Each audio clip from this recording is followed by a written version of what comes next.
We're in, baby. Yeah, we're in. Where are we in?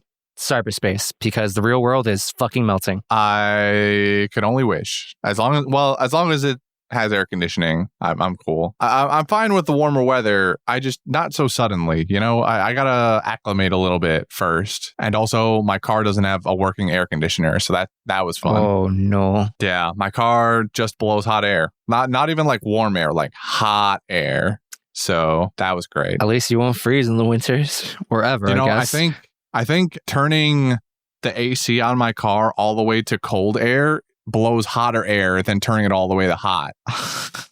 Now that I think about it. Because I turned on my car and was like, oh, it's hot. I'm just going to do AC. And part of it was also testing if it still worked. And it just immediately was blowing scorching desert air into my face. When normally, when I turn it all the way to hot air, like during colder months, it takes like 10 minutes to get hot. So I think I've been doing it wrong all this time. Maybe your dial is just inverted and you just haven't figured it out until right now. Yeah, somebody reversed the polarity on my air conditioner. Unrelated, somewhere upstate from us, a city got hail, and I'm just here like, bro, I'm so jealous. Well, that doesn't necessarily mean cold. I don't know. I mean, I know like pressure can be a factor in all of this, atmospheric pressure and all that mumbo jumbo physics stuff. But I'm gonna make the bold assumption that if it's hailing, it's cold enough. It's got to be colder than 80 degrees Celsius, not Celsius, Fahrenheit. That's what we use. F for freedom. All right. Well, I'm not gonna pretend to be to know anything about weather. So as far as I understand, just has to be like the upper atmosphere, because that's how like it goes. Like goes up, it freezes, comes down, melts, goes back up somehow, freezes again, just gets bigger and bigger type shit. This reminds me to look up meteorology schools. Hey everybody, welcome to the Weathercast. The first time that me slapping the word cast on the end of a random word has actually made a real word. Yeah. We watched One Piece this week on the Weathercast, and I'm going to I'm going to read this here summary. This week on One Piece, we start tying up some loose ends of several plots. Thank God. We see Barto once again come in clutch against Gladius, or, as best he could, allowing Hakubage to escort Robin to the flower field. We make a mad dash to the chapel where Princess Mancheri is being held captive by Giola. It's revealed that the princess has the Heal fruit, and her power has been instrumental in Doflamingo's success. Luckily, Leo and Kabu make it just in time to stop Giola from rezzing all her fallen comrades, clean house, and they save Mancheri. We conclude this week with the final blows of Frankie and Senor Pink. So really, there's only one thing left today. Did Senor Pink make you cry? You said that with such... The answer's no. You know what? I agree. And that's because we didn't finish the backstory. We get that next week. What? There's more? I mean, not like a tremendous amount more, but there's more. Gotta wrap it up. What do we have left to tell? More sad story? I mean, I get. Does she die? Does the wife die? Why are you at asking some me point? questions that you know I can't answer? I mean, that's fair. I'm speaking into the hypothetical void. I'm asking the listeners. Send me your energy and the answers through the ether. But also don't. I don't want spoilers. Except you just asked for them, so get shit on. Yeah, but now I'm not. I'm unasking for them. Well, too late. They already started typing in their metaphorical, hypothetical void email sender. They already hit send. It's already en route. Oh, the answers. They're getting beamed into my brain. 2 weeks into the future. That's crazy. Yeah. So anyway. So while you were reading that, I have two comments. One, I learned that meteorology is like a real major and I have to go to like real college for that. And I'm a little upset. Oh, yeah. I definitely thought that was like a trade school adjacent kind of thing where I pay like a lot less money. It's actual science. Yeah, but like no one respects it like an actual science, quote unquote. Wow. Are you going to tell me that the people in your life respect meteorologists compared to like chemists and biologists? Hell yeah. Get the fuck out of here. You're a liar. What do you mean? Why compare them? They're two different things. Listen. I'm not saying these are my opinions. I'm just spinning it how it comes out in the world. Or I'm spinning facts here, It sure right? sounded like your opinion. No, I'm cool with meteorologists.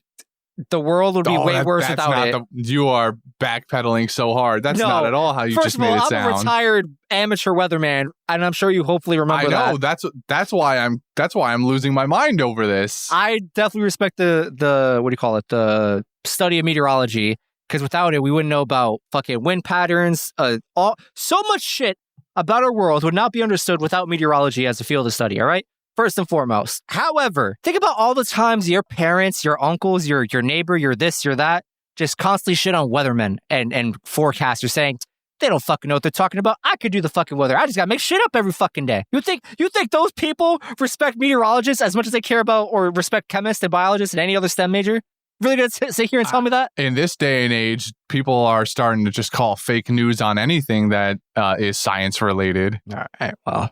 It seems like you're avoiding the question here, man. Are barely safe anymore. Remember that whole COVID thing and people didn't want to take vaccines and shit because they thought they were going to get injected with nanomachines, son? I really wish that's the future we got. It's a worst timeline, honestly. That's what I'm saying. Imagine what we could do with nanomachines. That could have been fucking Mega Man out here. I could have had a healing factor. That's what I'm saying, bro. Yeah.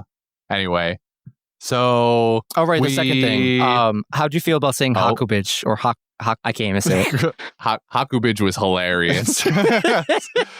A bit like that maybe should have got old at some point, but I don't think it overstayed its welcome in these episodes. I think it was okay. I enjoyed it. The real question is, are you going to enjoy it next week if it pops up? Well, you know. So I agree with you. If it's Cabbage getting to use Hakuba's super speed to do things, then sure, I'm all about it. But if they're just constantly switching back and forth doing that arguing thing again, I don't know. I'll have to see what it's like when I get there. But as of this moment, like if it goes on for more than a couple of minutes, I'm probably out. I'm done with the bit. Fair and respectable opinion. So since we're here, this is more or less where we start story-wise. So we catch back up from our last scene of Robin catching Hakubich with her arms. And, I didn't know, or I did not suspect that Cabbage had full awareness of his alter ego. I didn't either. Yeah, I assumed it was like, well, he only comes out when I fall asleep or I'm otherwise unconscious. So theoretically, I would never know about him. I mean, I guess people could have told him, or maybe he literally, like we saw today, he fucking talks to it apparently. And they can understand each other too. Like they're fully. It's been made aware to us that when Hakuba takes over, Cavendish is completely, I guess, what's the word I'm looking for? Like his conscience is still there and can understand everything that Hakuba does and or says, because we learn Hakuba can speak also in these episodes. And so they're aware of each other when they're asleep. So if Hakuba's in charge, Cavendish knows, and when Cavendish is in charge, which is usually most of the time, Hakuba seems to understand what happens. So it's kind of interesting. I agree. It's definitely a backseat driver kind of scenario where they swap back and forth between front seat, backseat. How'd you feel about the split face? It's very funny looking. That's one word for it. I was a little terrified. Hakuba's already got a terrifying face. Yeah, he's got that Phantom of the Opera mask shape going on, and it just don't look good. Personally. No pupils, no teeth, no real. Just a phantom, just a ghost, just a specter. It is kind of sick though. I like when he's full Hakuba mode, and you get the full face, and then the hair is like magically blowing in the wind and shit. Yeah. I'm kind of curious if Hakuba has like a real reason for existing and isn't just an alter ego, like at a base level. Like I kind of want there to be some magical bullshit One Piece reason that Hakuba exists and learn about that at some point. Well, I don't know about magical, but what I think I can tell you is that this is One Piece, and when you have any questions, the answer usually boils down to trauma. So this is just one giant trauma response as far as I'm concerned. You might be right, but I kind of hope it's more than that. What more could you possibly want? I don't know. I want there to be some kind of reason, like a real reason. Whatever it is. Is a traumatic experience not enough for you? No. to develop a second personality that suddenly just like has superpowers, like I don't know. I mean, I guess it fits. Like these can just always have been Cavendish's skill set, but can only awaken them when he's asleep. Like he's that fucking annoying blonde demon slayer from Demon Slayer. and he only gets his real powers when he falls asleep. Bro, Zenitsu is going to become your favorite character. I swear to God. Just he will watch. not. He will not. Dude, I can't wait for you to be so fucking wrong. I can't wait to be so right that he's going to be a garbage character the whole way through. Bro. Zenitsu is about to become the second best character. Actually, what did I even say second? Tanjiro. No one's going to top Inosuke for me. That is a respectable opinion. Tanjiro is just always going to be number one, kind of, sort of, in someone's heart. Zenitsu is a solid second place in many hearts. I don't know if it's mine, but in many. You don't even stand by with your statement. My statement is purely that you're going to love Zenitsu eventually. And it's coming rather soon because this third season, which is going to be short, is coming out in like a couple weeks. And then if the part of the story that I think happens doesn't happen in season 3, it's definitely going to happen in season 4. And then that's when we start to train, baby. I press X to doubt. Bro. I'm gonna re-rail us here. I was, this entire time too, especially the last couple of weeks. Obviously, I missed last week's set of episodes, but even before that, I have been waiting to finally see Hakuba again, just because I needed more in my life. They teased him during the Coliseum set, and then they explain him to us, and then he just disappears from the plot. We see Cavendish still, but he was never pushed to the edge where we needed to see Hakuba again. So I'm glad that we finally got some, because I was looking for it. When I went back and watched the episodes that I missed last week, I was like, man, I just really am looking for some Hakuba in my life. And then he showed up, and then he was there. Ask and I shall receive. Can you start asking for the One Piece so we can close out the series eventually? I'm going to start asking for the One Piece to be the friends we made along the way. You shut your whore mouth right now. And so many people are going to be angry, and I'm going to get death threats, and I'm going to laugh myself all the way to the grave, to Oda's headquarters. Or laugh yourself into an early grave. You're not making it to Toei or whoever Shonen Jump HQ. You're not making it out of this country, let alone or even possibly your front door, honestly. You're definitely not making it to Japan. I'll tell you that right now. I'll find a way. Oda will hook me up. What an awful thing to ask for. Anyway, you know what isn't awful? Can I also just say? No, please say more. I want to comment briefly on the episodes that I missed just a little bit more. I am glad I wasn't here for. I should say I'm almost glad I wasn't here for last week's set of episodes, because we just got more.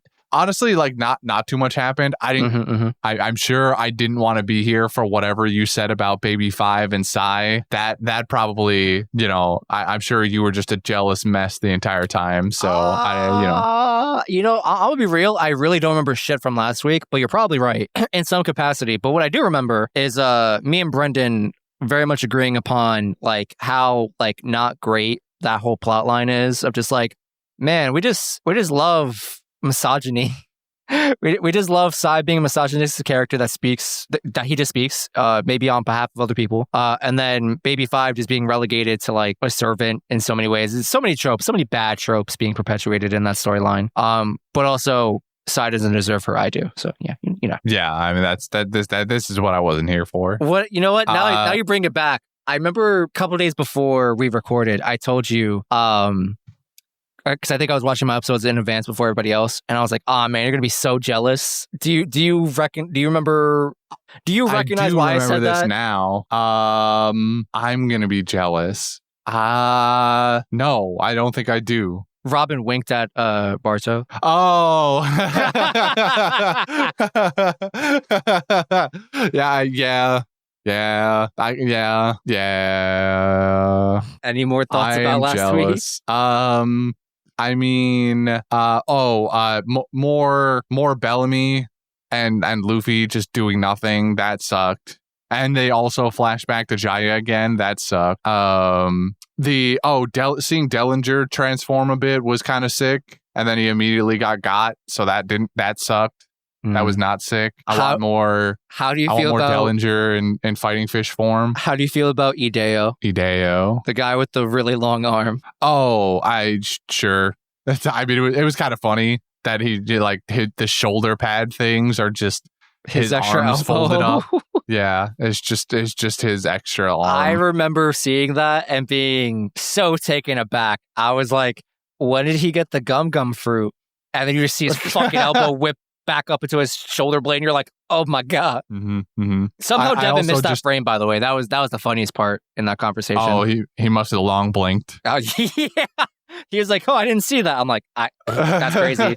Dellinger even comments on it too. He was like, oh, so that's why you got those weird shoulders. Yes, that was... It's just your arm. Great commentary from Dellinger. I appreciated it. Yeah. What else happened? There's something I wanted to bring up real quick. I forgot. I wasn't really here for Lao G versus... No. The other old guy either. I what do you mean? That was the funniest shit. I mean, that Lao G not hearing and the other guy, what's his name? Don Qinzhao. What's Gramps' name? Qinzhao, yeah. Qinzhao just completely ignoring him and paying attention to the marriage thing. It was like kind of funny, I guess. The old man died and only came back because he couldn't hear what Baby Five said to him. Okay, that part was kind of funny. I can give you that one. That part was entertaining enough. And then fucking Lao G. The funniest part to me was when Lao G was beating his ass and Lao G was using maneuvers that were just like, do you just want to experience all the pain and suffering of one's lifetime as you get old right here, right now? He fucking eye gouged him. He threw out his shoulder. He threw out his back, hit him with some knee pain, and then just finished him off with indigestion or some shit like that. It was the funniest thing.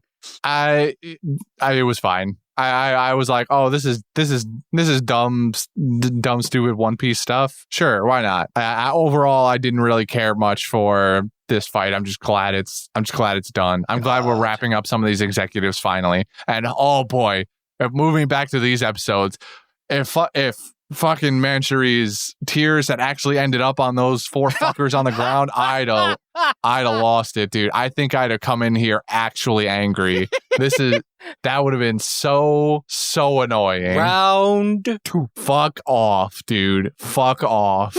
Round 3 for sugar. It would only be good if they got rezzed and then somebody came through and just whacked them all immediately. That would be funny. Like if Luffy and Bellamy's stupid fight landed them in this room and they just knocked the fuck out of those four while they were still in the middle of recovery, that would have been funny. Any situation in which they gotten up and actually gone back out to fight, fuck that. Fuck that universe. I'm so glad I live in this one where Manchuri's tears did not fall on them. Wow. You know what? I had not considered that possibility. I don't know if I would have been angry about it or not. I guess I have to see it play out. But I appreciate your passion. Going back to this Hakuba stuff. So, that whole storyline's happening. And we got our main man, Barto, coming on the scene. Yeah. 1v1ing Gladius, who was hiding somewhere. He's like, hey, so I'm going to blow up this fucking cliffside. And Robin and Hakuba are just going to cease to exist, presumably. And then he's like, oh, well, you can try to stop me, except... he inflates his forehead. Apparently he doesn't have hair or his hair is poisonous. I couldn't really tell you. But he slightly poisons Barto, except Barto shakes that shit off kind of, sort of, conveniently. But more importantly, Gladius literally inflates it. Gladius goes full Chungus for this fight. Absolutely. That was the funniest shit. He inflates himself. He's like, hey, so you got two options. Either you knock me out so you can stop the cliff from exploding, but I think he implied that even if he got knocked out, he would still explode with his own body, and then he would shoot out his poison hair follicles or whatever, and it would still hit Robin and blah blah blah. So he was making it seem like a lose-lose situation for Barto no matter what. But Barto takes the odds. He's like, hey, I'm just gonna eat Gladius's explosion or whatever. That was the plan. And so he takes his barrier, locks him and Gladius in it, stabs Gladius in what he was hoping was his throat. But because Gladius was so Chungus, the proportions were all off. And what he thought was a throat was actually just part of his shoulder. So he doesn't knock him out. And then I'm pretty sure he's still deflated and exploded. So Barto got sliced up real good. And so the cliffside still explodes. Luckily, Hakubage happens and he manages to, or they managed to carry Robin off to the flower field toward Rebecca, a lickety-split without killing her first, which is cool. Yeah, the Hakuba half is definitely still trying to kill Robin in that moment, but Cavendish ends up using his hand to stop the blade from slicing Robin's throat, which is actually kind of a cool frame. Mm-hmm, mm-hmm. And then we got a second cool frame where Barto's like, all right, cool, cabbage is something useful, great, beautiful. Now I need to not be useless anymore. I need to harness my inner Monkey D. Luffy. And so he pulls out a pretty cool move. It's like nothing flashy, but it's kind of cool. It's kind of neat. He uses his body homage holy fist, where he makes a barrier around one of his fists, and he fucking mock gum pistols the shit out of Gladius, and it was kind of sweet. It was awesome. This was so funny. He went homage holy fist, and I was like, oh. And then I don't remember. I think it's before we have all these flashbacks again of Barto seeing Luffy and Training. at several instances and becoming his biggest fan and watching him do all this crazy shit. And then he pulls out the homage holy fist, and I'm like, what's going on? What is happening? And then he does the barrier, puts it around his fist, and goes in for the punch. And they overlay Luffy from like way early in the series when he's doing a reared back gum pistol. Yeah, who's and winding it up real good. And Barto's got good form. Let me tell you, he's been practicing that move. It's not perfect 1-to-1, but it's damn close. So Barto cocks back the pistol, and decks the shit out of Gladius, dude. That was so fucking cool. I was going to be when I think it was during these episodes when Barto gets like he pops Gladius and is seemingly down for the count. I was like, oh man, or maybe even before, like when he gets poisoned the first time. Either way, at some point I was like, man, is Barto going to be out of the plot now? Like for the rest of the fun stuff? Mm-hmm. I don't want Barto to be out of the plot for the rest of this now. And then he gets his second chance to actually beat up Gladius. And I'm like, I'm less attached. Like I love Barto, but with a finisher like this, I don't think I could even be mad. He at least got his chance to shine and show off what he can do here. Yeah, because I think putting the barrier like around his fist and being able to punch, that's a good move. Because the barrier is going to be way harder than his fist, so it's going to do way, way more damage. I really want to see him like just make boxing gloves out of both of them, because the way it's portrayed is that he needs one hand to make the cross his fingers, and then the other fist is a fist. But I'm like, could you like just make just cross your fingers regardless, and then you make you just make the bubble around your hands, and I don't imagine your bubbles are gonna like indent because you didn't make a fist properly or whatever. So I'm just trying to see him go gum Gatling or bari battling with it. At this point, it doesn't matter. Like, his barriers don't flex or move because they get hit with something. So as long as he makes the bubble big enough that his crossed fingers can be in them, then sure. The other problem is that his barriers have to be one continuous thing. He can't make two separate entities.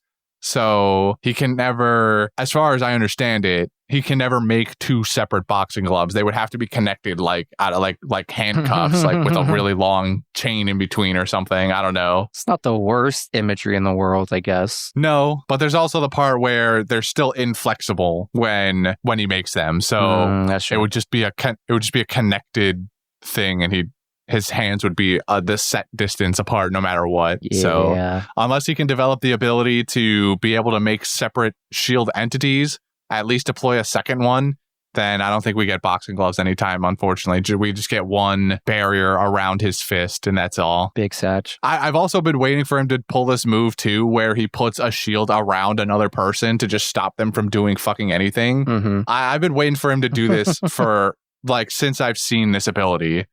Because that's just, in my mind, sure, putting up the barrier around yourself when you're being attacked is great. But if you can get it around the person, it's even more devastating because now they're just trapped in this small area. Sure, nothing can get to them, but in my head, if you're Barto, who can manipulate the shields after they've been deployed, which we've seen several times him do, just make the barrier around your enemy and then shrink it and just continually shrink it until they're paced. I was thinking that. You just win. I too was thinking that. It was just like, what if he didn't have to throw himself in the bubble? He just locked Gladius in and then he just... That's what I'm saying.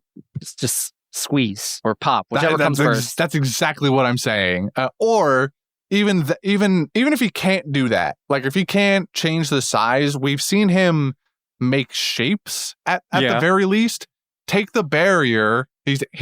Gladius is in this big dome barrier. Instead of getting in there and stabbing him yourself, just make a sharp protrusion on the inside of the shield into him and pop him that way. I see. I can appreciate a man self-sacrificing himself for the people that he cares about. But in this instance, I feel like you didn't have to do that. We really didn't have to do this, Barto. If you just like put a little bit more thought into it, like we could have done something great here. No thought, only passion. No, pretty much.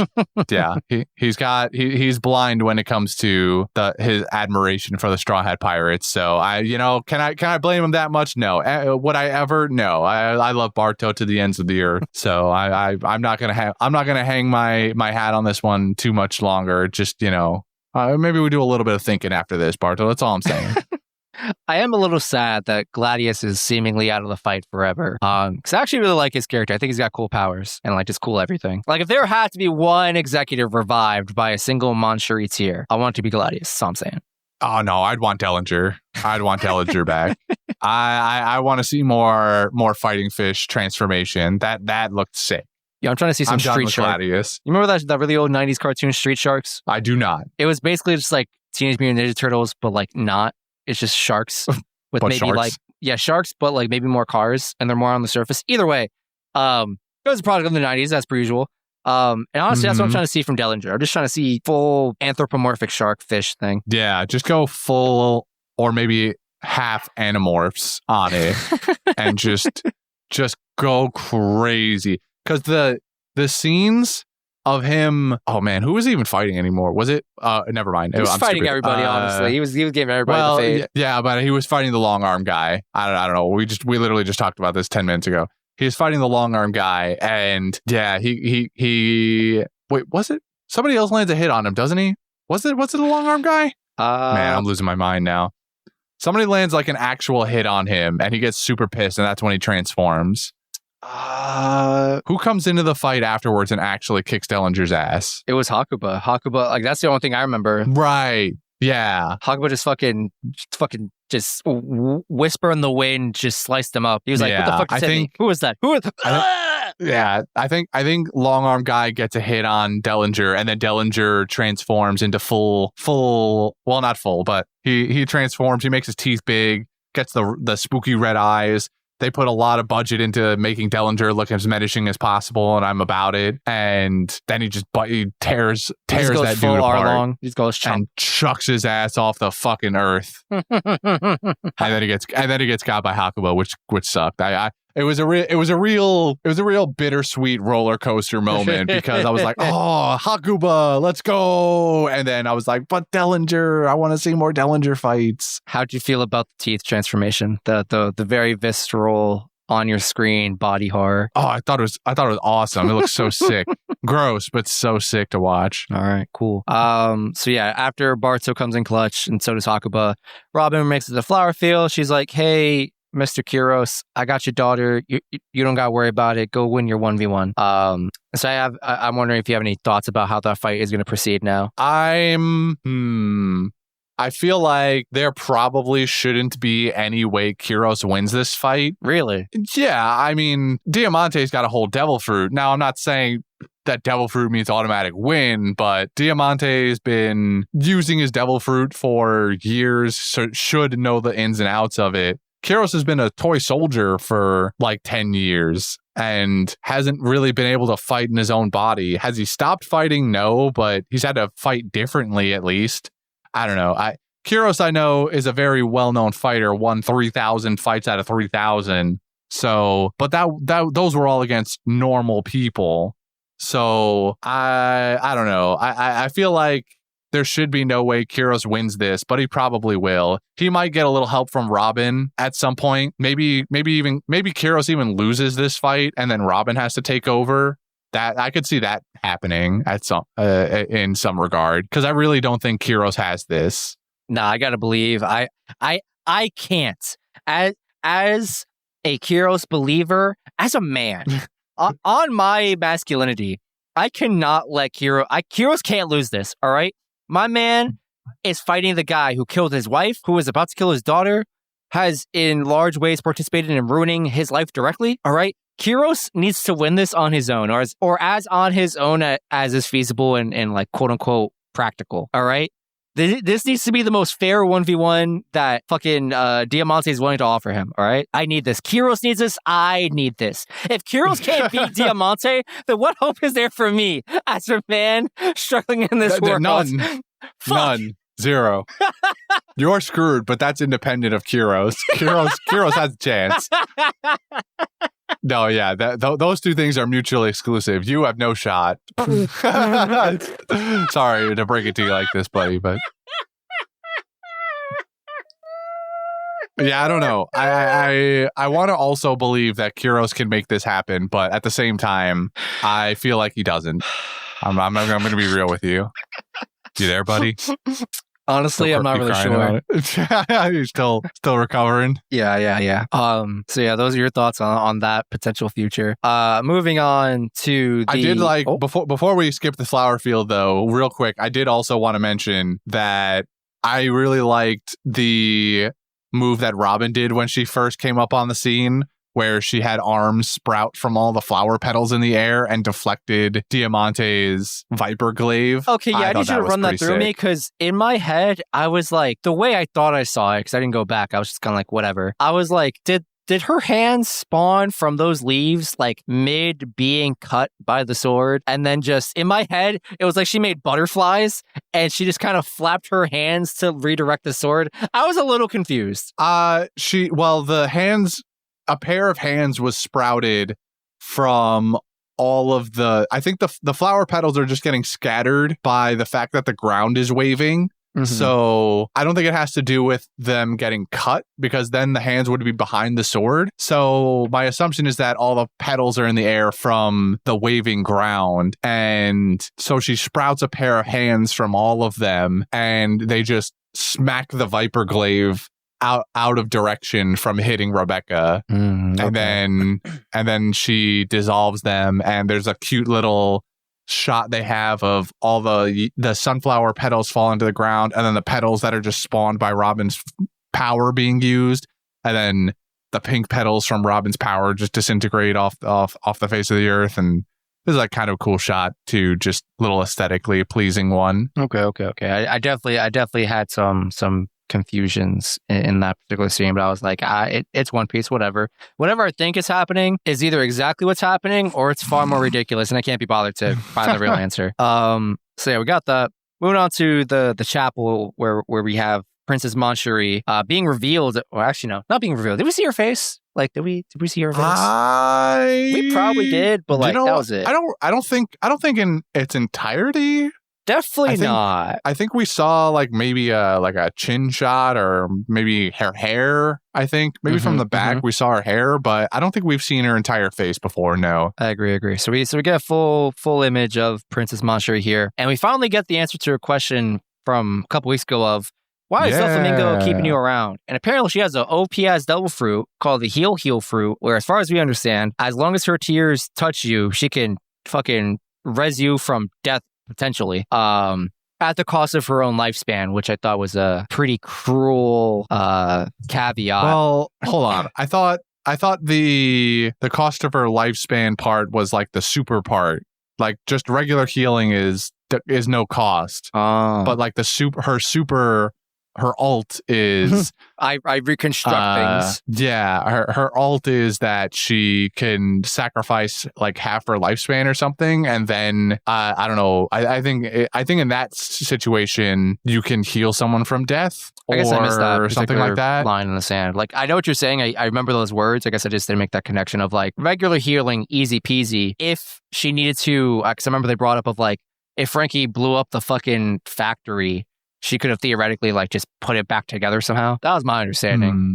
So maybe you're right, where like, you know, that particular super move comes with the cost. I guess I'll find out eventually when I go back. Yeah, maybe maybe I didn't fully understand it, but I'm pretty sure that normal healing doesn't cost her lifespan. That much I'm sure of. You know, I'm glad because when I heard that, I made that connection, I was like, how the fuck is she alive? Like, how long is the average lifespan of a Tontada if every time she heals somebody, it's going to take like a couple months or weeks or however long, depending on how bad the injury is here. I was like, Jesus, they just live 1,000 years old? Like, because surely she's been at this for a while, rather frequently. Yeah. I that would be interesting. The Tontadas clearly, I'm pretty sure, have a longer lifespan than normal humans, but I don't think it's very clear exactly how long their maximum span is. But yeah, so we got honestly, I forgot Giola was a character until she came back up on screen. I was very happy having not seen her ever again, and then she popped up, and I was like, oh my fucking God, here we go. I definitely thought she was somehow killed off, and clearly she wasn't, because she's on screen. But now she's killed off, because Leo... Okay. Oh, my hello dog that is now barking. I'm dog sitting, by the way. So, sorry, Dylan, if she barks. Where's it going with this? Right. So before you even get to like the room where everything's happening, the room where it happened, the room where it happened. There's no escape. Why? I didn't even At least it was a good one. You at least picked a good song from the good musical. I'll take it. Right. So Cub or Kabu, whatever you want to call him, and Leo are running to the room because apparently you could do conference calls on fucking stale chats, bro. And I think we already established this. I guess I forgot. So there's a conference call between him, the other Tontadas, and what's her face, Viola, who's mitigating or whatever. Anyway, him and Cub are running down the hallway, and I just got focused on this one fucking scene that I thought was so fucking cool. So they're just like running down a hallway full of goons, right? Dodging bullets, this, that, and the other, taking them out. These two like tail whipped one goon respectively for each of them through the fucking stairs in a single frame. And I thought that was the funniest shit. I was like, oh my God. It wasn't that, they got beat over the head and I was just kind of slumped. No, they were nails and they were hammered into the floor, at least like shoulder deep. Oh, they were fully in. No, the tops of their heads were the only thing visible still. It was nuts. They were gone. They live there now. So yeah. Tell us about remind us about your favorite character, Giola, and what happened in that room. Oh God. This was heartbreaking for several reasons. One, because Giola was on my screen again. But two, you got poor little Princess Mancherie here. She's just, she's just trying to save her people, and she's looking all cute, and she's been crying this whole time. We saw scenes before of her crying and asking for Leo, which I thought was heartbreaking. And then we get it again in these episodes where Giola starts talking about how she wants Mancherie to pull the watering can out. And so clearly, I thought this was great. Clearly, she has fooled them in some respect and made up this lie about the watering can being part of her power, which I thought that was cool. That she had some wherewithal at some point during her capture or when she originally got captured, that she made up this watering can lie. So that was like a neat little tidbit that they threw in there. But unfortunately, it turns out that it's her tears that are the actual conduit here for healing. Among other, there might be other things. I would assume there's probably other ways she can heal, but in this instance, it's her tears. And so while she's crying, sitting there, I think Giola was shaking her or something. Maybe I don't remember exactly anymore. But Mancherie is crying, and a tear finally falls from her face.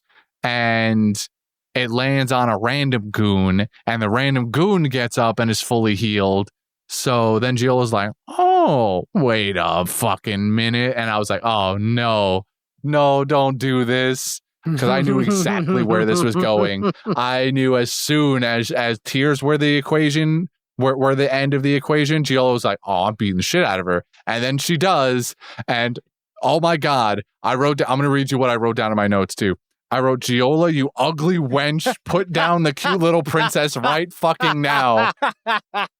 I was so now I'm double mad. I'm single mad because Giola's on my screen again, but I'm double mad because she's beating this helpless, cute little princess Tontata, and I can't stand it. Oh, I felt the exact same way. I was so angry. I was like, oh my God, please stop. Why? Just stop. Between like the quote unquote spanking, or it looks like spanking, but it's just a big human beating up little tiny pebble person. And then the like fucking almost snapping her in half like a fucking pea pod. I was like, oh my God, please stop. Oh my God. Yeah. I forgot about that part too, where she's just stretching and pulling on the tiny little Tontata. And to be fair, the Tontatas have already shown to be pretty durable. So there wasn't a super threat of just, I mean, also this is One Piece. So Giola was never just going to snap Manchuri in half. And so, plus they need her for this power, and she dies, and we don't have the power anymore that apparently can restore the Smile Factory in some regard. So it was never going to be that visceral, but I was still like, oh God, can we just stop? Like, this is terrible. This is terrible. So yeah, the whole time, all my homies hate Giola. Hell yeah. And to Manchuri's credit also, she holds back the tears for a long enough time to allow Leo and Cub to arrive on the scene. And man, I'm glad, and I'm sure you agree, that Leo was able to get some screen time here, because they gave him a pretty cool scene of him and Cub, for that matter. Cub comes through. And I thought Cub was just going to absorb all of the tears that were falling, and that way he'd be healed instead. But he does something different, equally as effective, and just shovels all of the executives out of the way. And while they're flying through the air, Leo stitches them all together, a lot of them by their fucking heads too, metal as shit, sews them all together, and Giola, and then has this super badass, almost Zorro-like scene where he has finally got to the end of stitching all of them together, and I don't even remember, he might not even be looking at Giola. In my head, he's not looking at Giola. He's doing a Zorroing where he's run past them, and then he says the badass name of his move, stitches them all together, and they all of the bodies just fly into Giola. It was so cool. Hell yeah. They gave my boy Leo a fucking Zorroing, and I'm here for it. It was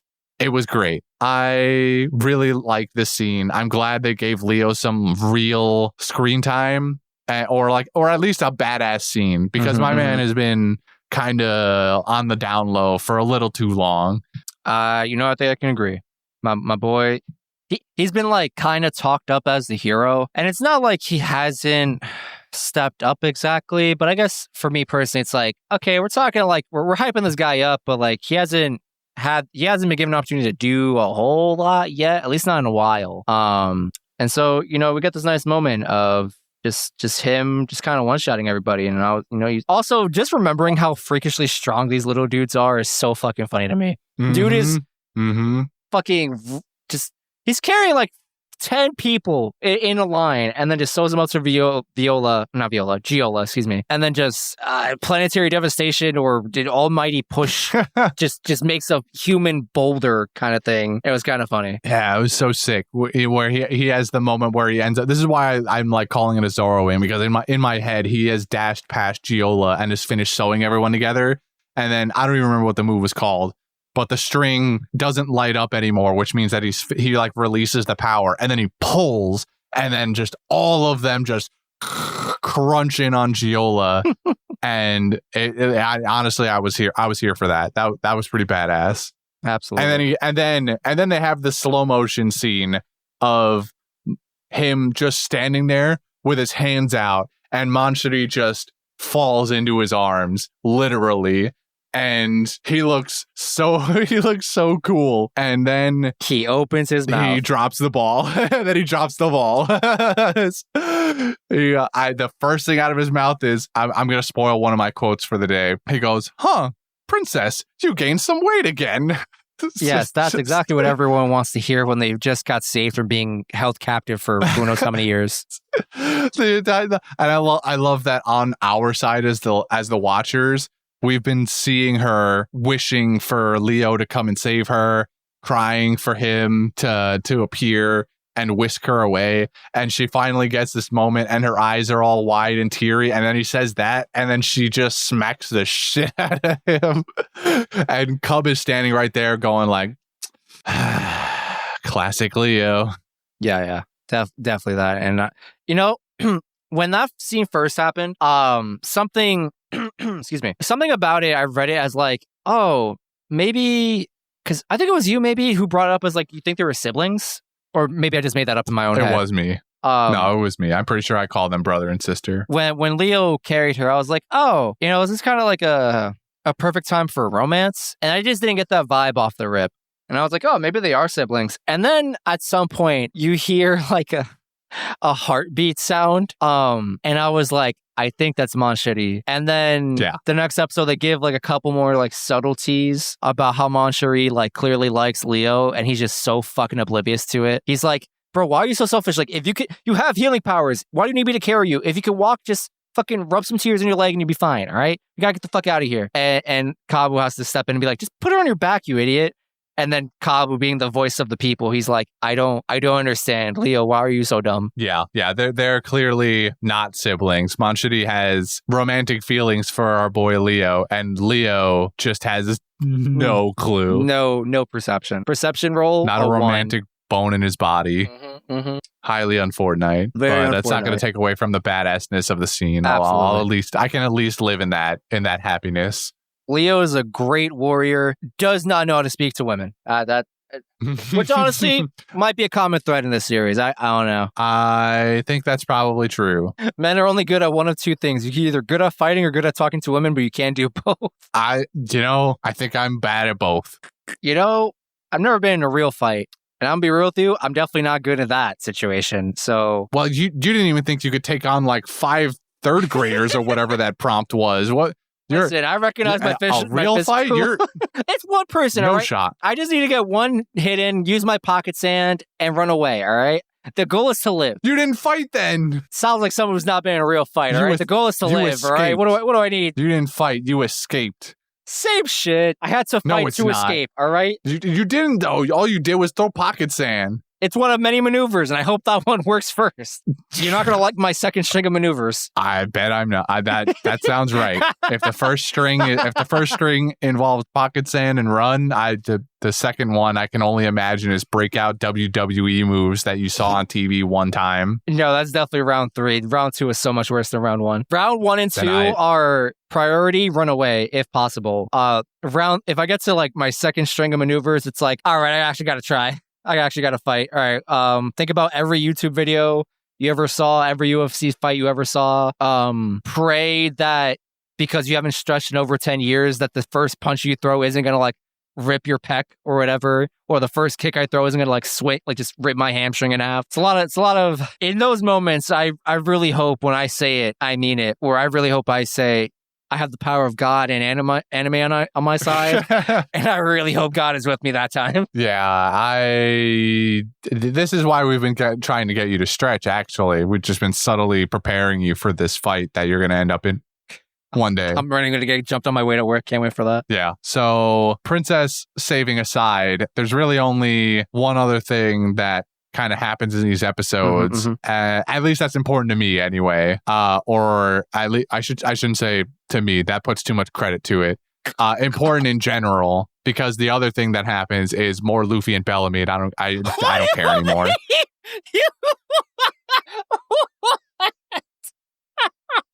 What? I knew this was coming. I knew you were going to find a way to just completely overlook Senor Ping versus Frankie. No. No. I'm saying that there's two real.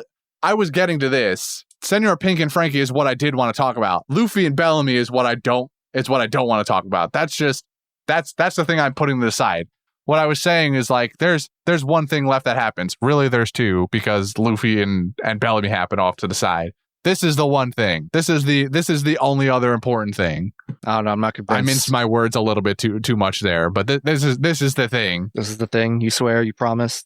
These are the things. I promise. There is a thing I want to talk about with Luffy and Bellamy, but I also I don't know. Here, might as well just bring it up because it was really just a series reminding you, like, hey, in case you forgot, this is still happening. Okay, cool. Back to the story. Yeah, I mean, well, the thing specifically that I want to bring up is I've continually been not necessarily a supporter of what's going on here between Bellamy and Luffy, mostly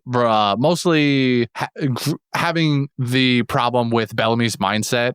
Mm-hmm. And sure, I mean, I'm not going to pretend to understand what it's like to lose a lifelong idol and have to wrestle with this idea of what the fuck do I do now with myself. Mm-hmm. But at the same time, I feel like at some point there should be some other switch that goes on in Bellamy's brain that just tells him that what he's doing is fucking stupid. And yes. I think he kind of still recognizes that, but he's still holding on to this idea. He says multiple times that even though I know Doflamingo is a piece of shit and has been using me, I need to stick to my beliefs and my ideals. And I'm like, I don't know what those are anymore. What are they? He hasn't, I don't feel like it's clearly defined what exactly Bellamy is even fighting for anymore. No, I think you're right. I think they weren't like super totally defined, or at least like they're not as deep as he makes it seem to be. His principles, if that's even the word to use here, but I'm going to quote Bellamy on here, I guess, is that it's all tethered to Doflamingo. It was like, whatever I believe in is what Doflamingo believes in, essentially, right?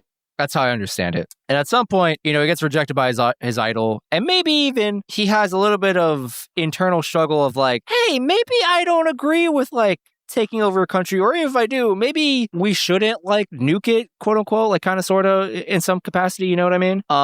But his sole focus is what was, I want to become a Doflamingo crew member. I want to seek the approval of this man. I want to be useful to this man. And then all of that just gets flushed down the toilet. And now he's there like, what the fuck do I do now? And so he's stubborn and, in my opinion, immature.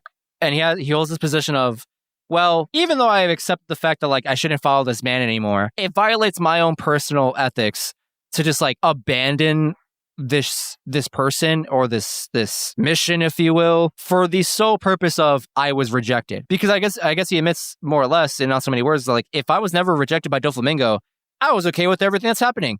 I would totally be on board with just fucking pillaging an entire country and doing who knows what, right? It was the fact that he was rejected by his idol.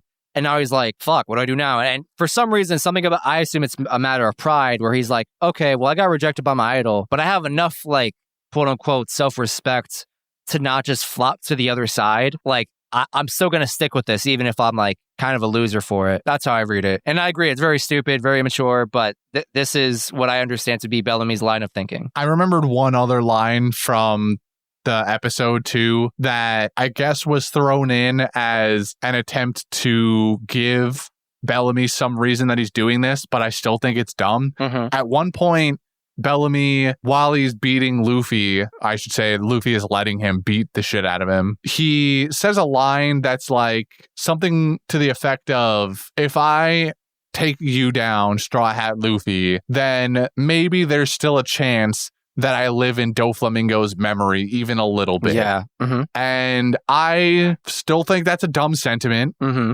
Because we're supposed to be hating this guy now for everything that he's put you through and done, even in the last hour. So I think I still dislike this. They try to attribute a little bit, but I don't think it's weak at best. I think logic wise.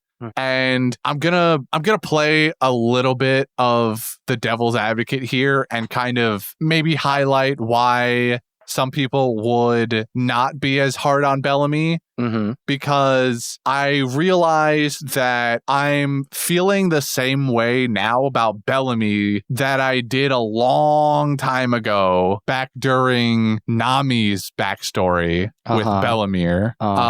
Because it feels like just on the principles level, this feels very similar to when Bellamere refuses to deny the existence of Robin and Nami, and her sister, Nojiko. whose name I can't remember. Nojiko, thank you. She, on principle, refuses to deny the existence of her two daughters, even though it would have resulted in her getting to live, probably, or at least live longer. So Bellamy refusing to completely abandon Doflamingo and still want to live on in his memory even after all of this shit, kind of, I can see people drawing a parallel there, and people like Bellamere for that part. They think Bellamere's a strong, independent woman who don't need no man for stuff like that. But so maybe the hypothetical script is flipped here because Bellamy's a villain, or in my head that is. But I remember being annoyed at Bellamere for that too, because logically she can live to see her daughters grow up if she just doesn't say that, even if it's at one time denying calling them her daughters. So in this instance, I think I'm still just more mad at Bellamy because he's just been blatantly abused and used this entire time. And so I know last time I was on the podcast, I was on an episode, you brought up the whole,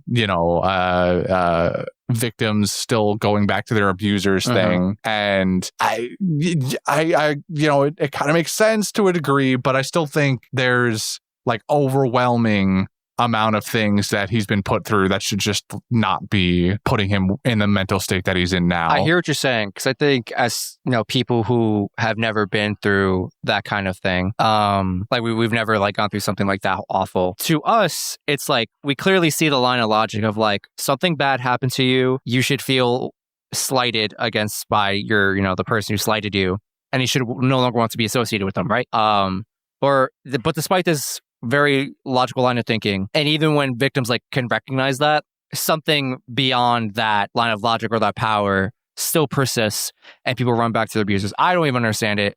Even if I was a psychologist and could truly dissect why that happens, I'm not sure I could ever truly understand it beyond of just recognizing it's the truth of the world. You know what I mean?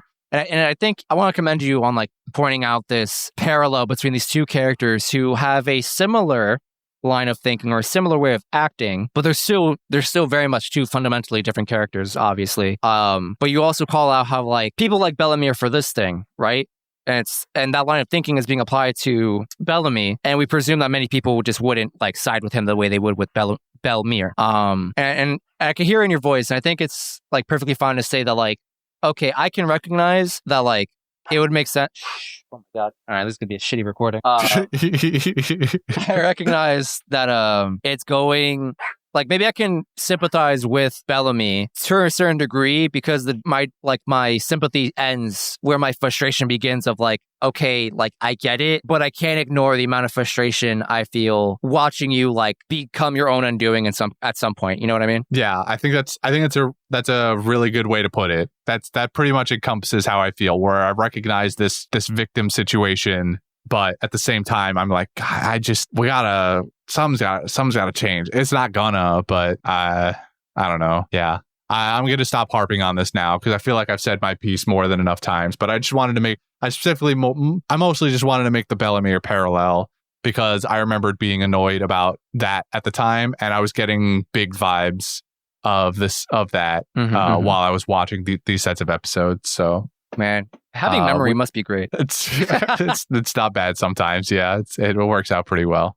But yeah, so we can move on to Pink and Frankie now, where we're still just having a grand old slugfest. They're just taking turns, punching, suplexing each other until the last man standing. And we catch up to them when finally they've decided to just unleash their strongest moves on each other in order to finish the fight finally. And in the midst of Senor Pink's finishing move, we get a hint of what seems to be something deeper in his lore before he fake finishes Frankie off. Of course, Frankie doesn't go down. And in the middle of Frankie's finishing move, we're given the full, or I guess 90%, as you said at the beginning, because there's still something to go on, allegedly. So 90%, I'll call it, of Senor Pink's backstory. And it seems like this is the part where you and others were counting on Senor Pink making me cry. Yeah. Which it didn't. Sorry to say.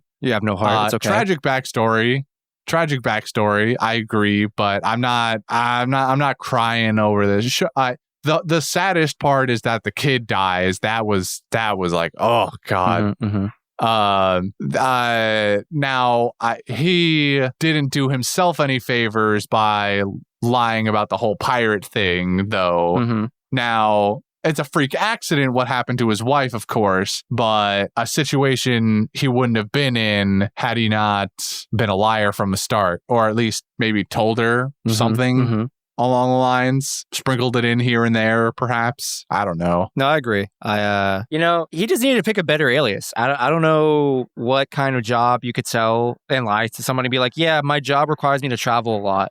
Because I assume she like pieced that together, right? Because I don't know any bankers who go on world tours for a week at a time or whatever. I wouldn't know. I'm not a banker, but it was still really sad because at first when it was starting the backstory, I assumed that he had met Russian before he got involved with the Doflamingo family. And clearly that wasn't the case. He was with them well before he met her. And I really wonder, does Doflamingo know what happened? Like, does he know about this? Because, if he knew, I wouldn't be surprised. But if he didn't know, I also wouldn't be surprised because this seems like something Senor Pink would keep to himself in some regard. And it really just makes you wonder, because I thought this backstory would inform us of how Doflamingo maybe like manipulates Senor Pink in some regard, right? Because like the family is a cult. Doflamingo's just a manipulative guy. And if granted, we don't even really know about many of these characters and their backstory and how they ended up in the position they have. Like you look at Baby Five's backstory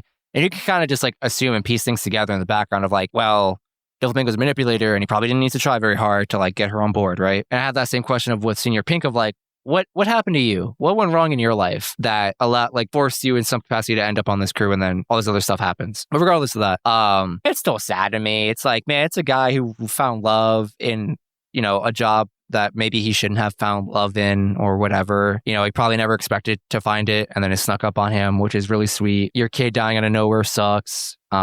You being someone responsible for like your wife getting injured in some capacity and like your marriage falling out, stuff like that. It's a hard, even if he is like his own bad guy in his own story, it's still like tough to watch. Yeah, I mean, it's definitely tragic. I'm not going to deny the fact that a child dying and this woman ending up as a vegetable is not sad. It's clearly very sad. I am just think Senor Pink didn't really do himself any favors in this entire scenario. No. He just thought he could have his cake and eat it too. Yeah. And he paid the price for that, unfortunately.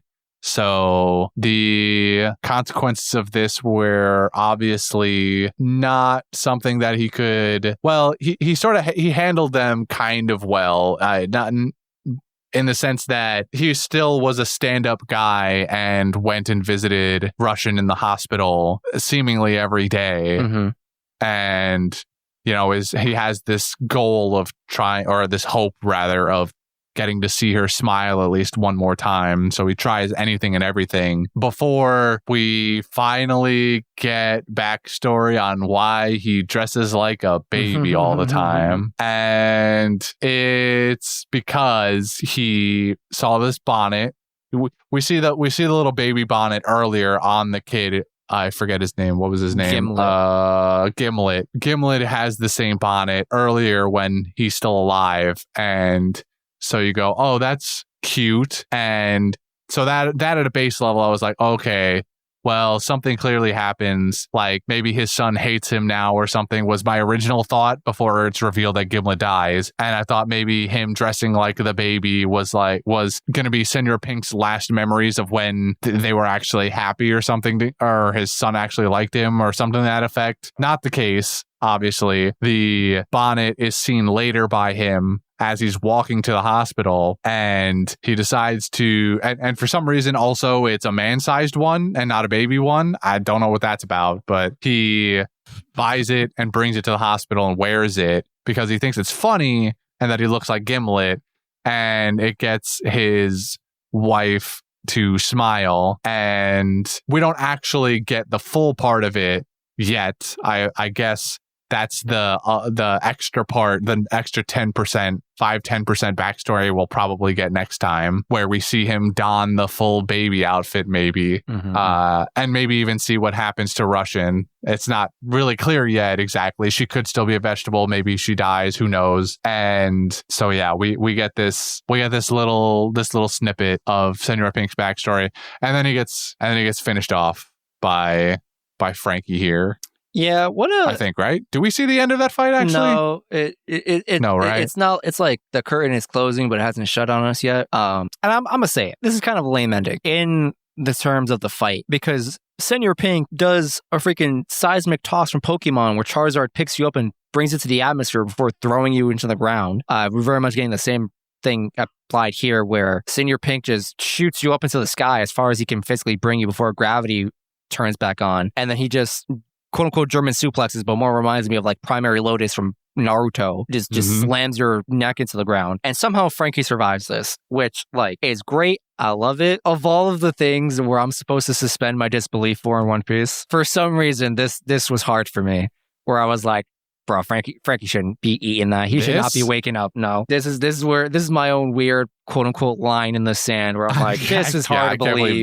This is the hill you're willing to die on here. It's interesting choice. I could not explain why, but like, dude left the crater. He got dropped in his neck. Maybe it's the wrestling fan in me. I'm just here like, nah, dude should be down for the count. And then what makes it more lame is that his comeback. Sorry, what was I saying? His comeback is just Frankie boxing, and I'm like, that doesn't have the same weight, you know? Maybe if you like hit him with like a really like Goku level strong right and just one punched him, maybe I would have felt it, or I don't know. Honestly, in my brain, I was like, he should totally just have Senor Pink stand still for a radical beam. But then in the back of my head, I was like, well, I don't know how much cola he has left. Maybe he can shoot out 2 of those to destroy the factory afterward. Unless we get a 2-for-1 special where, you know, just take out Pink and then behind him is the factory and then kaboom. Well, I think the point here is that he's not going to radical beam because this entire time they've been turning it into a manly slugfest. So he was always going to do some kind of punching move.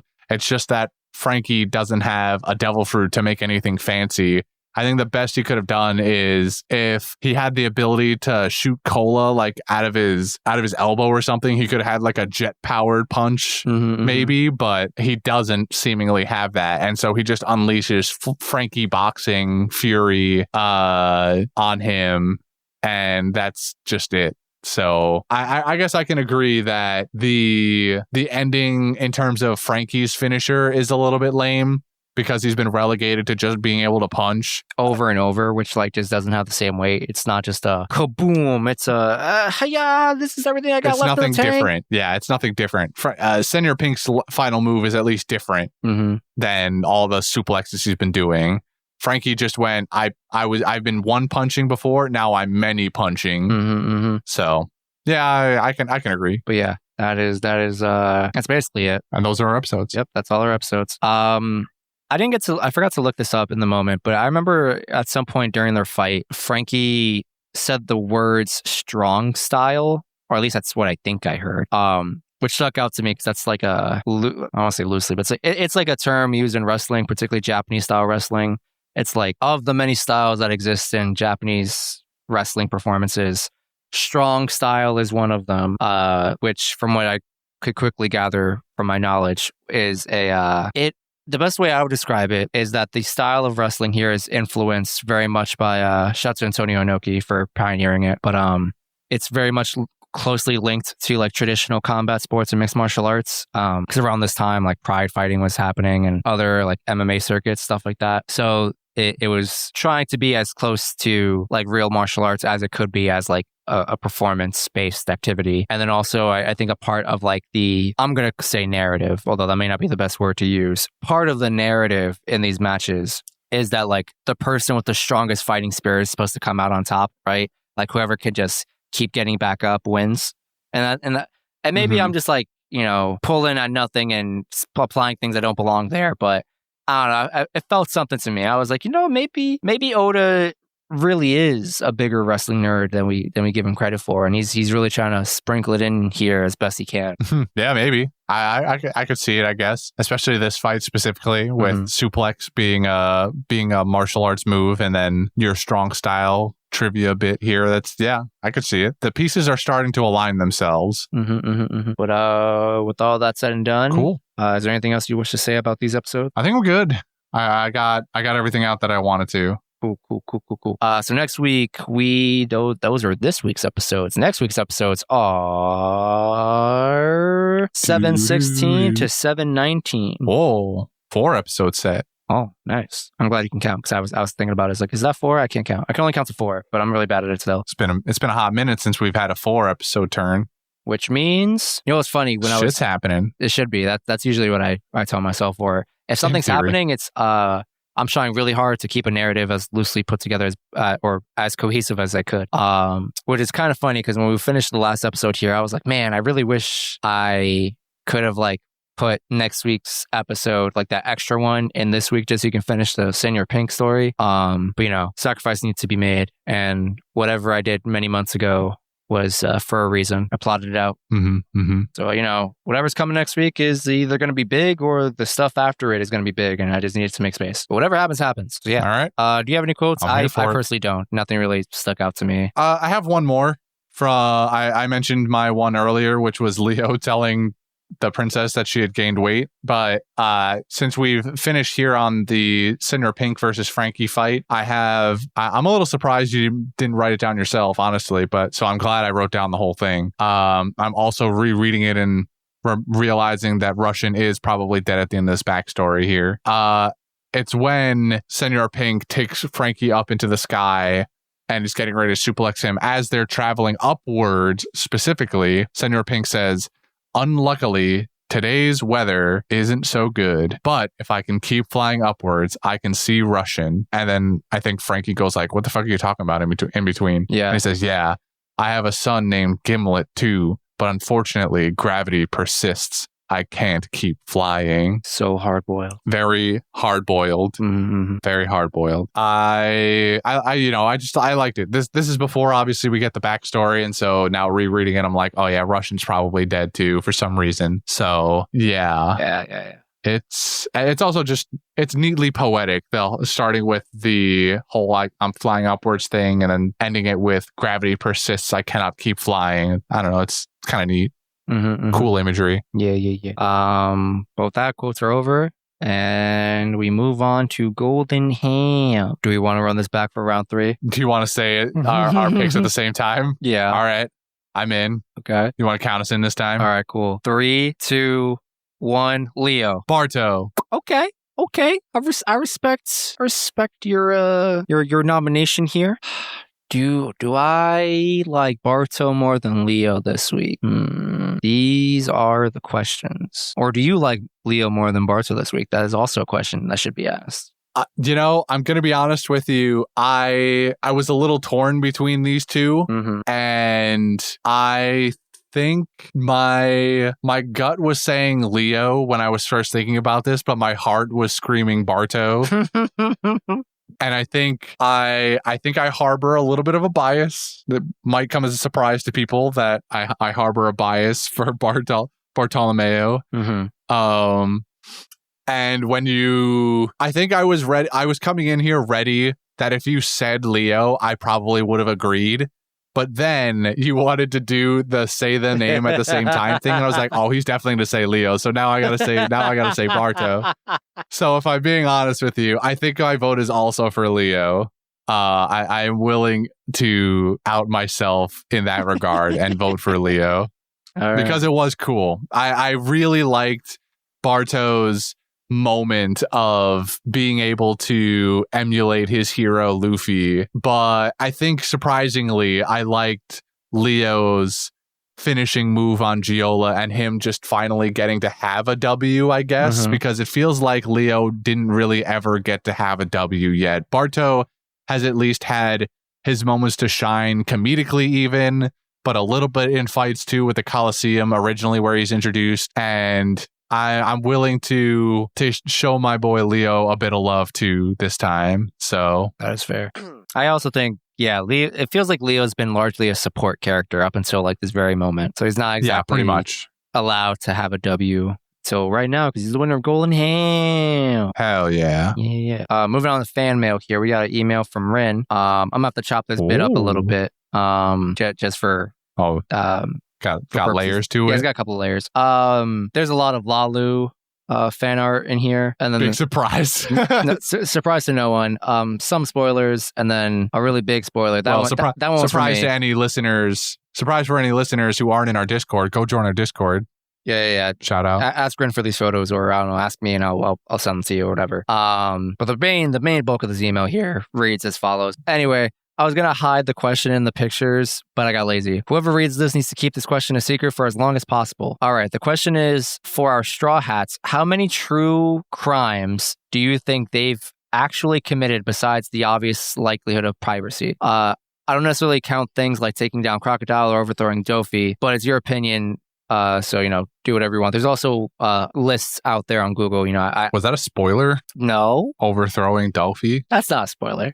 Justin. That's not a spoiler. It's a predictable outcome of the arc, but... Come on, man. You're not going to... First of all, I'm just reading an email. Second of all, you're not going to this is not the hill you're going to die on. There's no way. Justin. Get out of here. It hasn't happened yet. It's not fact. Get out of here.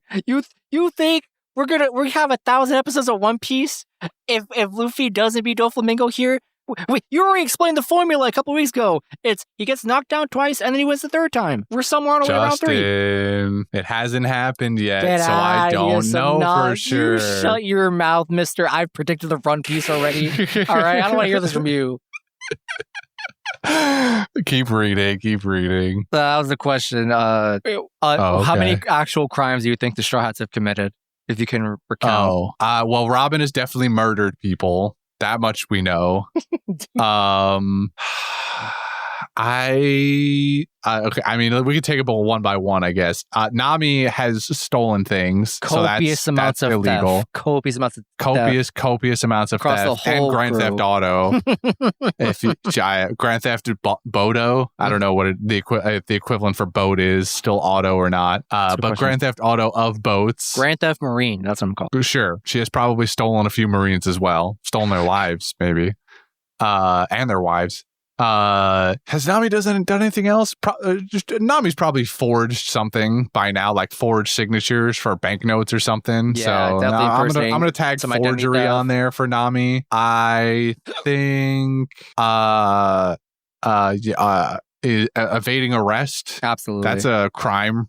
So impersonating an officer, also a crime. I'm pretty sure. I feel like plotting a coup d'etat back in Alabasta, like they technically, actually, well, didn't Rin just literally say that doesn't count? She didn't say this one. She said anyway. Any other revolutions they've started that wasn't mentioned? Don't think so. I'm just trying to work through any other thieving related things that Nami would have gotten herself into. Lots of trespassing and breaking and entering. Lots of destruction of property, vandalism adjacent to that. Okay, so when we're attributing this to like prior to when she was a pirate though. Like this is when she's on. Well, I guess she's technically. A pirate in my head, I'm applying this to like the whole Pirates. crew. I forgot we were on specific. Oh yeah, no, I'm like trying. I'm parsing it out in between them because she said besides general pirate things. Like what crimes have they done? Like I don't know where you draw. I don't know where we draw the line at general pirate things. I'm trying to attribute things to like before they were pirates potentially, or when they were pirates, stuff that doesn't necessarily pertain to being a pirate, like looting and. I think everyone on this crew, mostly to the lead of Luffy, at some point has dined and dashed. Is that illegal? Yes. Or just frowned upon? That's an actual crime, you bozo. You go to a restaurant, you don't pay for that stuff. It is given the cute nickname of dine and dash. I mean, I guess that's fair. You're right. That's true. Christian's been just snitching on himself. He hasn't paid a bill in decades. Since I was born, baby. I've been getting comped meals for life, and they just don't know it yet. You guys pay for food? Okay. I mean, that's fair. Dine and dash. I'll take that. That's a wide or a company wide, a crew wide offense there. Yeah. Sanji, He's assaulted everyone and anyone who's ever crossed his path. Honestly, but that's pirate stuff. Unless we're talking like on the Baratie. Yeah. I mean, it's his restaurant, so. Okay, just because, like, are you going to tell me a waiter's allowed to beat up patrons? Because if that was the case, I'm signing up for being a waiter right now. Well, no, but the people, it's not. It's I don't. if it's like his company's property that he like co-owns or works for, can you be arrested for that? Like, it's on your property. You could claim self-defense for that, right? You know what? Maybe I'm not a lawyer. We gotta hit up. Aggravated assault at worst for Sanji. I don't think there's really any other crime that he could have committed. This man definitely has numerous harassment charges placed on him. Maybe a couple restraining orders. Well, that's fair. That might be true. Brooke but has he violated them? That's a question I don't want to have an answer to, honestly. Zoro, I feel like Zoro's murdered people. Yeah, but like he was a bounty hunter, so it's like not exactly frowned That doesn't upon. mean anything. Yeah, basically. No, I mean, does he still committed the crime? I mean, if the Navy is telling you, putting out a wanted poster, being like dead or alive. What was Rin's exact terminology? What did she say? Crime? What did she write? How many do you feel about true crimes outside of anything besides the obvious true of crimes. piracy? Okay, crime. Okay.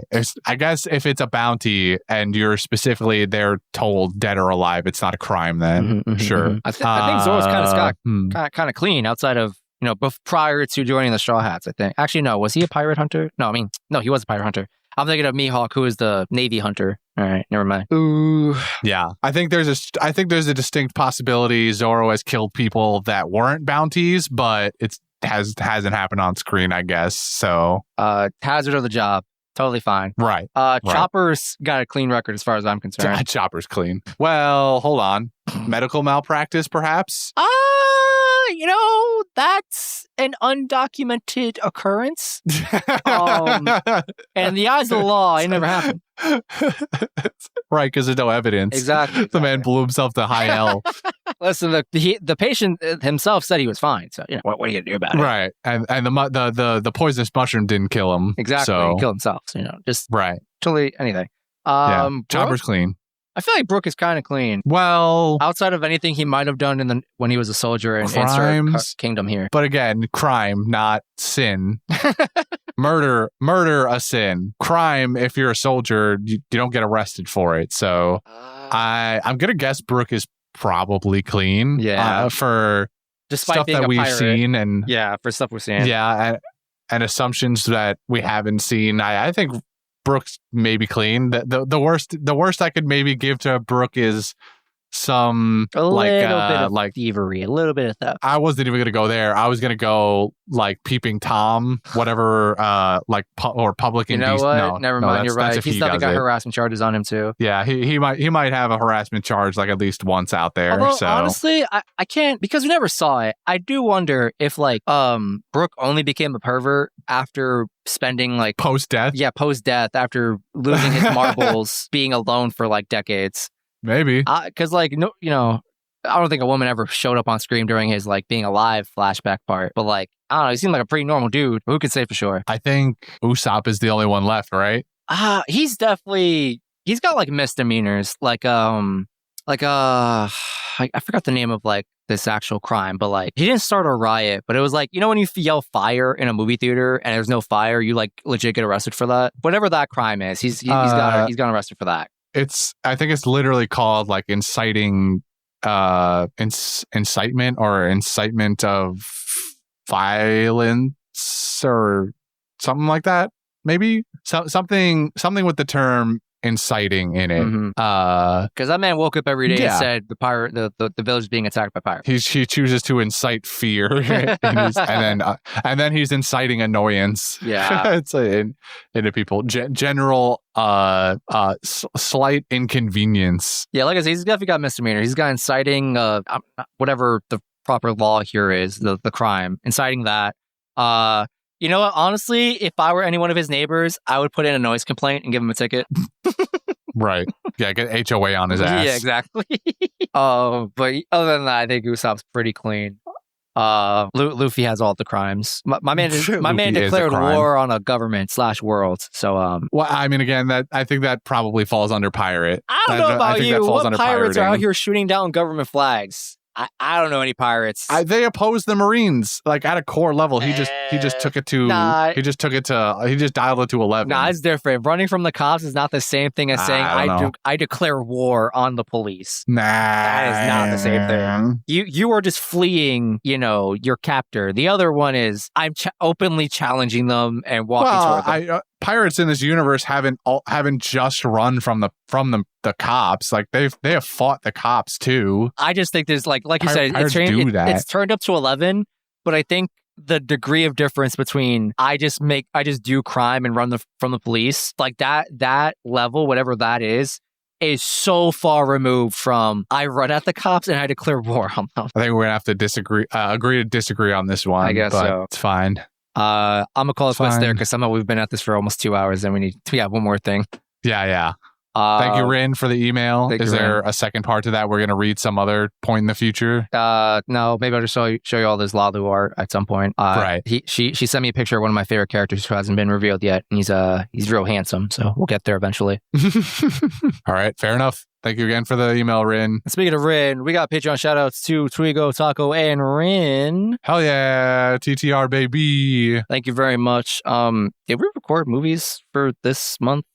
All April movies have been recorded, but at the time of this recording, it's about to be May. So, boy, we're about to have another set of movies on our hands. And boy, am I just ecstatic to probably watch another musical this month. As long as I never do another back-to-back recording, I'll be fine. That was awful. I can't wait to see how that turns out. What was the second movie we did? Because that one I was half asleep for. The Menu. Oh, The Menu? Man, that was my favorite movie, and it was the one I was half asleep for recording. Fuck. Yeah. Those long blinks, they really get you. Oh, my God. That's going to be a real treat for all y'all when you get to it. It's going to be something. Yeah. But now that you have returned. Yeah. I can do the garb gab this week. How did this go last week? I had to use a stupid grab bag from Brendan's inventory. It was... that piece of shit. All right. Well, we're garb gabbing it up this time. There's no Brendan. There's just us. Mm-hmm. And all right, so I still have it from the last time, luckily. So I'm going to hand it over to you so you can go on and dig through it real quick. Wow, there's a lot of junk in here. All right. I don't want that. I want this. Let's go to this one. Cool. I got a fortune cookie. I'm going to snap it open. Oh, that's where I left that.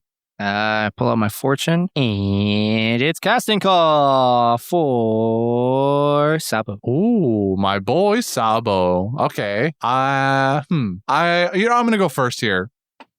Because as we have kind of established in previous casting calls, me and you and a lot of the other guys know nothing. So yeah, there's a distinct possibility. There's some crossover here outside of your usual number one overall choice. Call. Yeah, we'll get to yeah. So ignoring that, there might be some crossover here. So I'm gonna get mine out of the way in hopes that, because I feel pretty good about a couple of them actually.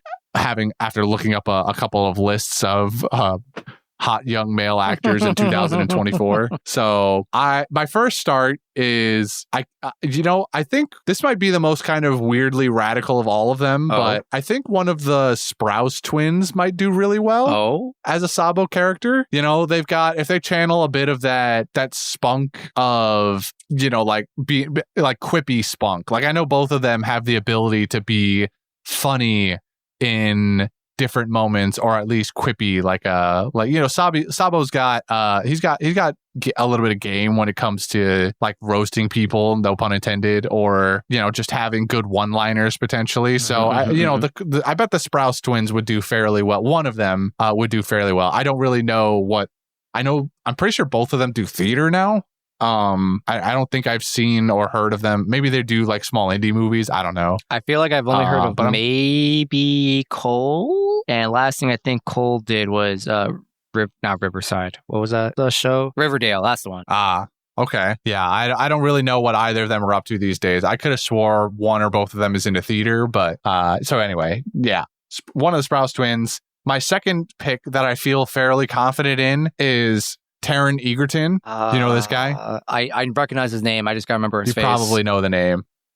Kingsman. Oh, okay, yeah. Yeah, I think again, spunky guy. He's got the I'm gonna say British. I think this guy's British. Maybe he's not. I'm pretty sure Taron Egerton is British. Either way, he has that spunk about him that I feel like he could play maybe a little bit more of an even more sort of, I don't know what the word I'm looking for is, but I guess witty version of Sabo, or at least someone, because Sabo has those moments of like one-liners, but also a lot of the times, as we've seen him so far, he's been pretty serious. So I think Egerton has less ability to just really don that serious bit. So if we were going for a Sabo that has more of a funny flair to him, we could do that. So, that's that. I'm gonna go with that there. My third choice here that I'm gonna end with, and I think is probably I shouldn't even say I think that is the weakest of them in my opinion, but I just got a bit of recency bias out of this one. Will Poulter. Will Poulter. Oh, I recognize the name. Where's he from? His face. Most recently was Adam in the Marvel movies. Adam Warlock from the Guardians of the Galaxy. Yeah. Okay. Yeah. He's gotten a bit more time in the sun in the sort of action scene with playing Adam Warlock, and I don't know.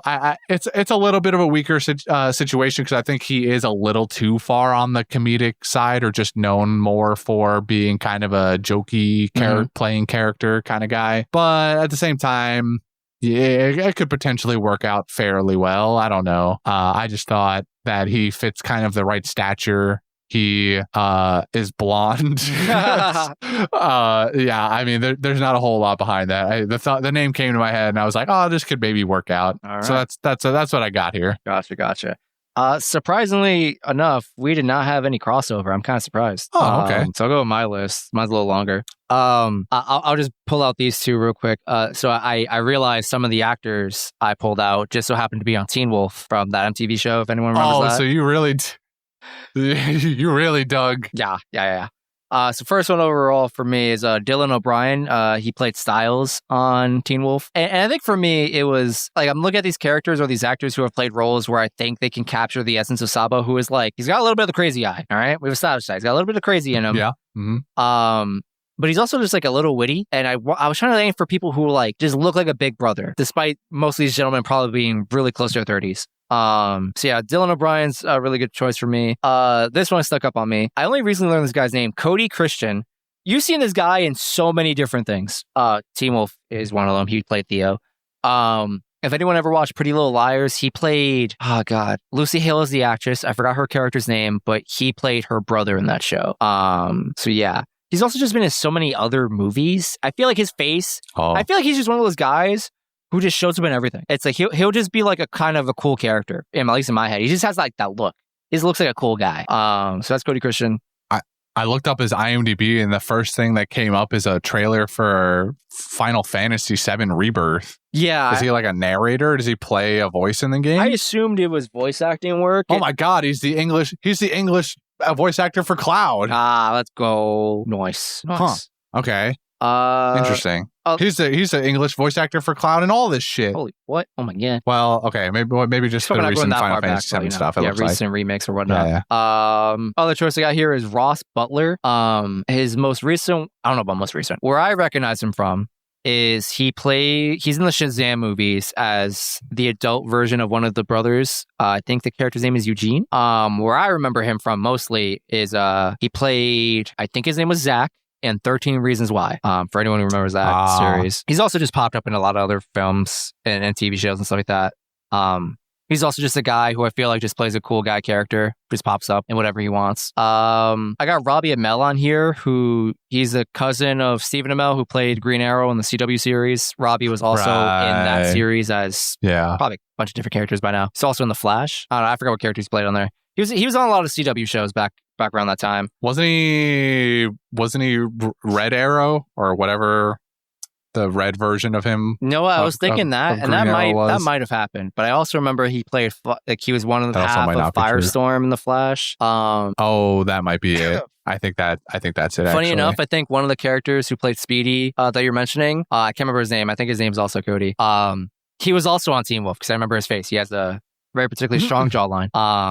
Could not forget that guy. Yeah, he's definitely Firestorm. That's Robbie Mel. And then my little last, well, maybe not last. My last little spin move here, my curveball is Alfred Enoch. I think is how you pronounce his last name. He was in the Harry Potter franchise. I don't know what character he played. He's a black gentleman. And I think where I remember him most is from the ABC series called How to Get Away with Murder. And he played one of the like lead actors, like the main male characters of like that student group. I do not remember his name. It's been so long since I've seen that show. But yeah, I think he could rock a top hat and be a little cheeky. I think he might be like one of my favorites actually, between him and Dylan O'Brien. And then of course, last but not least, number one overall pick, Robert De Niro. Can play anyone, anytime, anywhere, whenever he wants. But also, please stop having kids, man. I feel like you're violating some type of like law of nature. That's just me. Well, then you just have more little Danny DeVitos running around one day that you can vote for on casting call. I don't know if I want that. So your legacy has to end eventually, man. Just let it die with grace. That's all I'm saying. Nonsense. That's it from me. I think that's it from both of us. And so, yep. Do you want to do the thing or should I do the thing? Sure, I'll do the thing. Thank you for joining us for another week of One Piece with a Lime. You can follow us on Instagram and Twitter at Panda Sightings. If you'd like to send us a lovely email like Rin did, you can do so at pandasightings@gmail.com. If you would like to support us like Rin does, along with Taco Twigo and a few other lovely individuals, you can join our Patreon, Panda Sightings, as well. If you would like to talk to like-minded individuals of our podcast, you can follow us on join our Discord. The link to that will be in the description and or the bios of our social medias. And if you would like to specifically obtain something tangible for your money, we have a Redbubble account where you can buy a few different types of designs, put them on stickers, put them on mugs, put them on socks. There's a whole host of things that Redbubble lets you stick these designs on. It's awesome. And you can get something that you can actually rep our podcast for, as opposed to just the Patreon, which we love both. Do either one, but I like tangible things as much as the next guy. So grab a little something on Redbubble. Mother's Day's coming up. Get your mom a Redfoot Zeph's pickle leg sticker or something. Maybe a mug. I'm sure she'd love that. Good job, buddy. Thank you. And that's it. I'm glad we did this. But it's time for me to get some well-needed rest. I'm fucking exhausted. I need to go eat, shower, and then go to work. And it's also really hot. I hate it. Yep. Oh my God, the heat. I forgot. I almost forgot about it. Damn, I'm sorry, bro. I'm going to uncurl myself and blast my fucking fan. Yeah. Dylan, sorry for all the dog barking and many interruptions I experienced. As the dog barks in the background. Yeah. I hope my mic didn't pick that up, but it probably did. It absolutely did. Y'all are in for a real treat this week, baby. We got all the stuff. I sure hope we don't have to re-record this. Oh boy. I guess I should save the sheet. We'll find out. I should save the sheet. I should just make a new one just in case. If you're hearing this, clearly we didn't re-record it. But if you're not hearing this, then you're welcome for re-recording it. All right, get me out of here. Bye.